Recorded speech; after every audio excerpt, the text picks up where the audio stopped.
പരിശുദ്ധ പരമദ്വീപികാരുണ്യത്തിന് എന്നേരവും ആരാധനയും സ്തുതിയും പുകഴ്ചയും ഉണ്ടായിരിക്കട്ടെ. പരിശുദ്ധ പരമദ്വീപികാരുണ്യത്തിന് എന്നേരവും ആരാധനയും സ്തുതിയും പുകഴ്ചയും ഉണ്ടായിരിക്കട്ടെ. പരിശുദ്ധ പരമദ്വീപികാരുണ്യത്തിന് എന്നേരവും ആരാധനയും സ്തുതിയും പുകഴ്ചയും ഉണ്ടായിരിക്കട്ടെ. കർത്താവായ ഈശോയെ, ലോകം മുഴുവനും നിദ്രയിലായിരിക്കുമ്പോൾ ഈ പ്രഭാതത്തിൻ്റെ ഈ മണിക്കൂറിൽ നിശ്ചലതയിൽ അങ്ങയുടെ സന്നിധിയിൽ ആയിരിക്കാൻ ആഗ്രഹിക്കുന്നു. കർത്താവെ, ഞാൻ അങ്ങയെ പരിപൂർണമായും ആരാധിക്കുന്നു. അങ്ങയുടെ അനന്തമായ സ്നേഹത്തിലും കാരുണ്യത്തിലും കൃപയിലും എന്നെ കാത്തുകൊള്ളണമേ. കർത്താവെ, നിൻ്റെ കാരുണ്യത്തിൻ്റെയും സ്നേഹത്തിൻ്റെയും കൃപയുടെയും പക്കലേക്ക് ഞാൻ എൻ്റെ ഹൃദയം ഉയർത്തുന്നു. നീ എൻ്റെ സങ്കേതവും ശക്തിയും എൻ്റെ പ്രത്യാശയും രക്ഷകനുമാകുന്നു എന്ന് ഏറ്റുപറയുന്നു. പരമകാരുണ്യനാഥ, നീ എപ്പോഴും എന്നെ നയിക്കുകയും സംരക്ഷിക്കുകയും ചെയ്യുന്നുണ്ട് എന്ന് ഉറപ്പ് നൽകുന്ന സങ്കീർത്തനം 23:1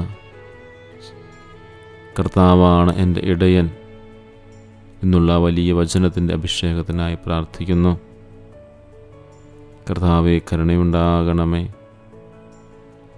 സംശയത്തിൻ്റെയോ ഭയത്തിൻ്റെയോ നിമിഷങ്ങളിൽ പോലും ഞാൻ ഒറ്റയ്ക്കല്ല എന്നുള്ള വലിയ തിരിച്ചറിവ് ഈ വചനത്തിലൂടെ നീ നൽകുന്നല്ലോ. നമുക്ക് ആവർത്തിച്ച് പറയാം, നദിവികാരണത്തിന് മുമ്പിലിരുന്നു കൊണ്ട്, കർത്താവാണ് എൻ്റെ ഇടയൻ.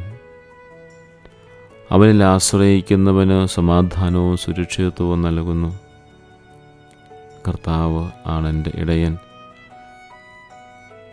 ആ വലിയ സ്നേഹത്തിൽ നമുക്കായിരിക്കാം. ഞാനെപ്പോഴും നിങ്ങളോടൊപ്പമുണ്ട് എന്ന് വലിയൊരു വാഗ്ദാനമാണ് കർത്താവാണ് എൻ്റെ ഇടയൻ എന്നുള്ള വലിയൊരു ചിന്ത നമുക്ക് നൽകുന്നത്. യഹൂദ പാരമ്പര്യത്തിലെ ഒരു ഇടയ സങ്കല്പം നമുക്ക് കേട്ടിട്ടുണ്ടാവും. പച്ചയായ പുൽത്തകടിയിലൂടെ പ്രശാന്തമായ ജലാശയത്തിലൂടെയൊക്കെ ആടുകളെ മേയിച്ചതിനു ശേഷം രാത്രിയിൽ ഗുഹയ്ക്ക് ഉള്ളിൽ ആടുകളെയാക്കി ഗുഹയ്ക്ക് കുറുകെ ആട്ടിടയന്മാർ കിടക്കുമെന്നാണ് പറയുക. ശത്രു ഒരു കാരണവശാലും ഈ ആട്ടിടയൻ്റെ നെഞ്ചത്ത് ചവിട്ടാതെ ആടുകളെ പിടിക്കാനായിട്ട് ഗുഹയ്ക്കുള്ളിലേക്ക് കയറാൻ പറ്റില്ല. ഗുഹയ്ക്കുള്ളിൽ നിന്നും ആടുകൾക്ക് ഇടയൻ്റെ നെഞ്ച് ചവിട്ടാതെ പുറത്തേക്ക് ഇറങ്ങാനും സാധിക്കുകയില്ല. അത്രമാത്രം ഇടയൻ ശ്രദ്ധാപൂർവമാണ് തൻ്റെ ആടുകളെ സംരക്ഷിക്കുക. ശത്രുവിൻ്റെ കെണിയിൽ നിന്നും സംരക്ഷിക്കുന്നു. അതോടൊപ്പം തന്നെ തൻ്റെ ആലയത്തിൽ നിന്നും നഷ്ടപ്പെട്ടു പോകാതിരിക്കാനും അവൻ പരിശ്രമിക്കുന്നു. അതാണ് ഇടയൻ്റെ വലിയ സ്നേഹമെന്ന് പറയുന്നത്. നമ്മുടെയൊക്കെ ജീവിതത്തിൽ പലരുമൊക്കെ നമ്മുടെ ജീവിതത്തിൽ നിന്ന് നഷ്ടപ്പെട്ടു പോകുമ്പോൾ ചിലപ്പോഴൊക്കെ നമ്മൾ ചിന്തിച്ചിട്ടില്ലേ, കുറച്ചും കൂടെയൊക്കെ ശ്രദ്ധിച്ച് സംസാരിച്ചിരുന്നുവെങ്കിൽ, കുറച്ചും കൂടെയൊക്കെ സ്നേഹത്തോടു കൂടി അവരുടെ കൂടെ ആയിരുന്നെങ്കിൽ, കുറച്ചും കൂടെയൊക്കെ അവരോട് സ്നേഹവും ബഹുമാനവും ആദരവും നല്ല വാക്കുകളുമൊക്കെ സംസാരിച്ചെങ്കിൽ എനിക്ക് ആ വ്യക്തിയെ നഷ്ടപ്പെടുമായിരുന്നില്ല എന്ന് ചിലപ്പോൾ ചിന്തിക്കാറില്ലേ? ചിലപ്പോഴൊക്കെ ചിലരുടെ ജീവിതത്തിലേക്ക് തിന്മകൾ കടന്നു വരാതിരിക്കുവാൻ, ചെന്നായ്ക്കൾ കടന്നു വരാതിരിക്കാനും വേണ്ടി ഈ ഇടയൻ്റെ രീതിയിൽ നമ്മളും കടന്നിട്ടില്ലേ? പക്ഷേ ഇതൊക്കെ തിരിച്ചറിയാൻ സാധിക്കാത്ത കുറേ പേര് നമ്മുടെ ചുറ്റുപറ്റമുണ്ടാവും. അപ്പോൾ നമ്മൾ തമ്പുരാൻ്റെ മുമ്പിൽ പോയി നമ്മൾ വഴക്കുണ്ടാക്കാറില്ലേ? പരാതി പറയാറില്ലേ? ഞാൻ അവരെ സ്നേഹിച്ചു, അവർക്ക് വേണ്ടി കഠിനാധ്വാനം ചെയ്തു, പക്ഷേ ഇപ്പോൾ അവർ എൻ്റെ സ്നേഹത്തിൽ നിലനിൽക്കുന്നില്ല എന്ന്. നമ്മൾ സ്നേഹിച്ചത് എന്തിനു വേണ്ടിയായിരുന്നു? ആർക്കു വേണ്ടിയായിരുന്നു? നല്ല ഇടയൻ്റെ മുമ്പിലിരുന്നു കൊണ്ടാണ് നമ്മൾ ധ്യാനിക്കുക. നമ്മുടെ ഹൃദയത്തിൽ നമുക്ക് ഉത്തരം കണ്ടെത്താം. സംശയവും ഭയവുമൊക്കെ മറ്റുള്ളവരുടെ മനസ്സിൽ ഉളവാകുന്ന വിധത്തിലുള്ള സ്നേഹമായിരുന്നു നാം കൊടുത്തത്? അതോ മറ്റുള്ളവരുടെ സംശയവും ഭയവുമൊക്കെ നീക്കുന്ന വലിയ സമാധാനവും സുരക്ഷിതത്വവും നൽകുന്ന നല്ല ഇടയൻ്റെ ആ വലിയ സ്നേഹമായിരുന്നു നാം നൽകിയത്? മത്തായി 28:20 ഞാനെപ്പോഴും നിങ്ങളോട് കൂടെയുണ്ട് എന്ന് നമ്മെ പഠിപ്പിക്കുകയാണ്, നമ്മെ പ്രബോധിപ്പിക്കുകയാണ്, നമ്മളെ ആശ്വസിപ്പിക്കുകയാണ്.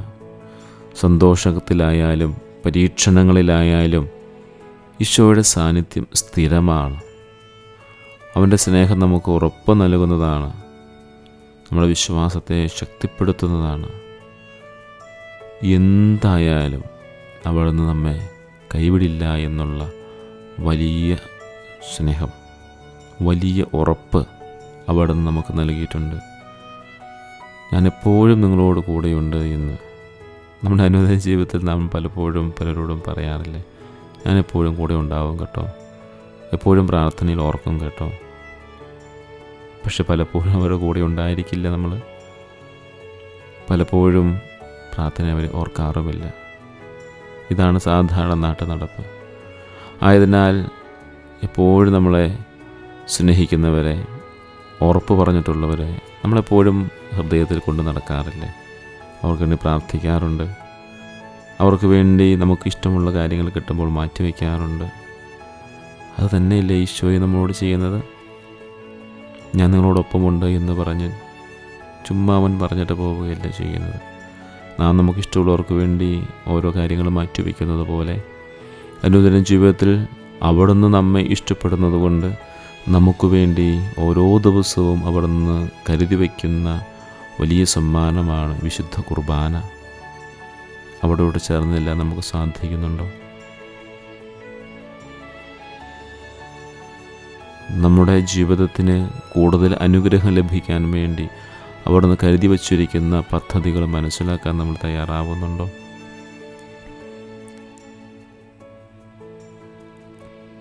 തമ്പുരാൻ്റെ വലിയ അനുഗ്രഹത്തിനായി പ്രാർത്ഥിക്കാം.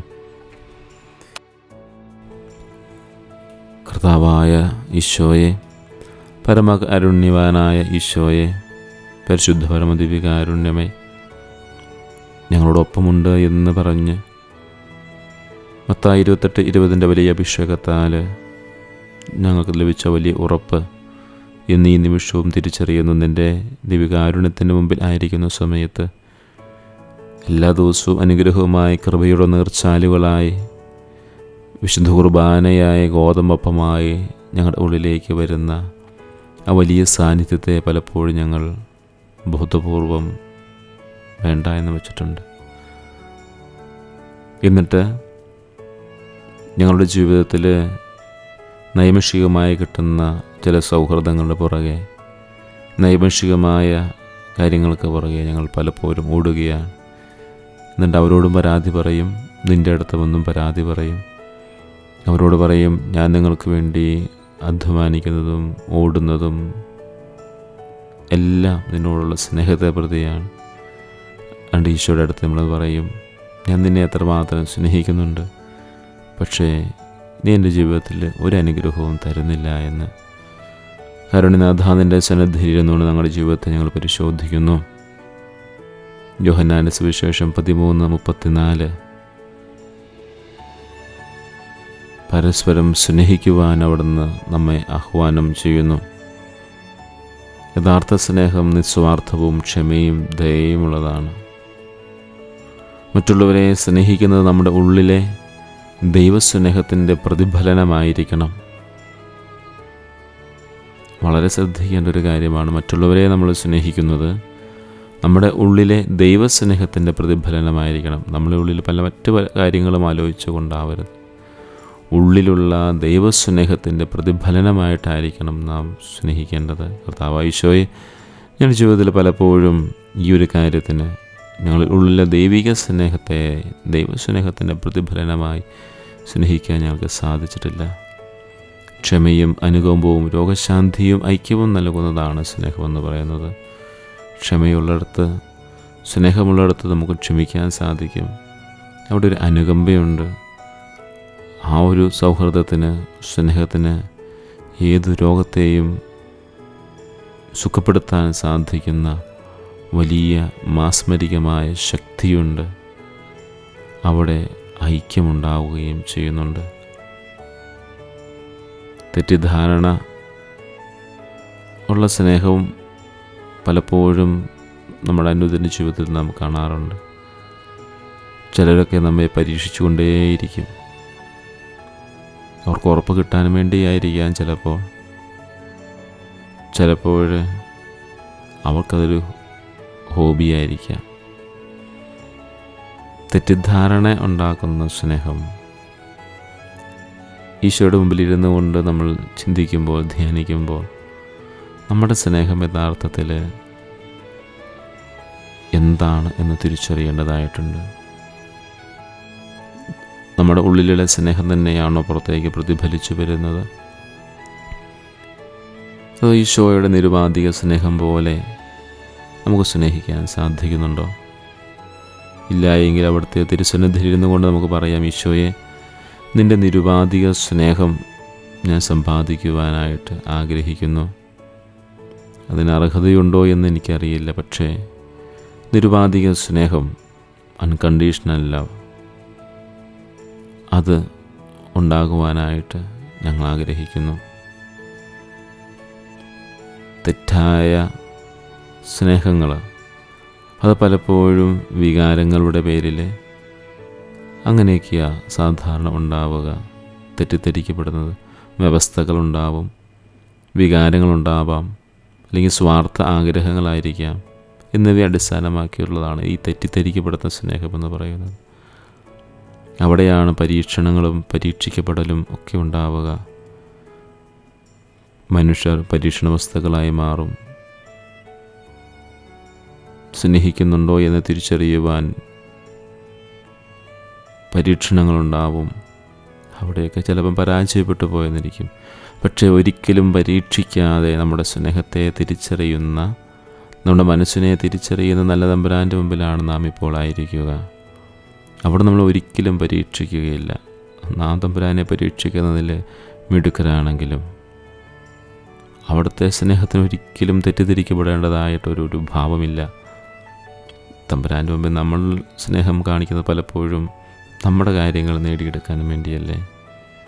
പരീക്ഷ കഴിയുമ്പോൾ തമ്പുരാൻ സന്നിധിയിൽ ഓടിയെത്തും. പരീക്ഷയ്ക്ക് മുമ്പ് മെഴുകുതിരിയുമായി നമ്മൾ ഓടിയെത്തും. പരീക്ഷ കഴിയുമ്പോഴത്തേക്കും അത് ചിലപ്പോൾ നമ്മൾ മറക്കും. റിസൾട്ട് വരാൻ സമയമാകുമ്പോഴത്തേക്കും വീണ്ടും മെഴുകുതിരിയായി ഓടിയെത്തും. അപ്പോൾ ആ ഒരു സ്നേഹത്തിന് എന്തോ ഒരു പന്തികേടില്ലേ? പന്തികേടായിരിക്കില്ല, നമുക്ക് യഥാർത്ഥത്തിൽ ഈശോയെ സ്നേഹിക്കാൻ അറിയാത്തത് കൊണ്ടാവാം. അല്ലെങ്കിൽ ഈശോയുടെ ഹൃദയം തിരിച്ചറിയാൻ നമുക്ക് സാധിക്കാത്തത് കൊണ്ടാവാം. പക്ഷേ ഈശോ നമ്മളോട് പറയുന്നത്, തമ്പുരാൻ്റെ ഹൃദയം തിരിച്ചറിയാൻ പറ്റിയില്ലെങ്കിലും നമ്മുടെ ഹൃദയം തിരിച്ചറിയാൻ സാധിക്കുന്ന ഒരുവൻ്റെ മുമ്പിലാണ് നമ്മളിപ്പോൾ ആയിരിക്കുക. അവൻ്റെ കൂടെ ആയിരുന്നാൽ മതി. അതാണ് തമ്പുരാൻ്റെ സ്നേഹമെന്ന് പറയുന്നത്. റോമാക്കാർക്ക് എഴുതിയ ലേഖനം 5-ാം അധ്യായം 8-ാം വാക്യം. എന്നാൽ ദൈവം നമ്മോടുള്ള തൻ്റെ സ്നേഹം പ്രകടമാക്കുന്നു, നാം പാപികളായിരിക്കുമ്പോൾ തന്നെ ക്രിസ്തു നമുക്ക് വേണ്ടി മരിച്ചു എന്നുള്ളതാണ്. അതാണ് പരീക്ഷിക്കപ്പെടാത്ത സ്നേഹമെന്ന് പറയുന്നത്.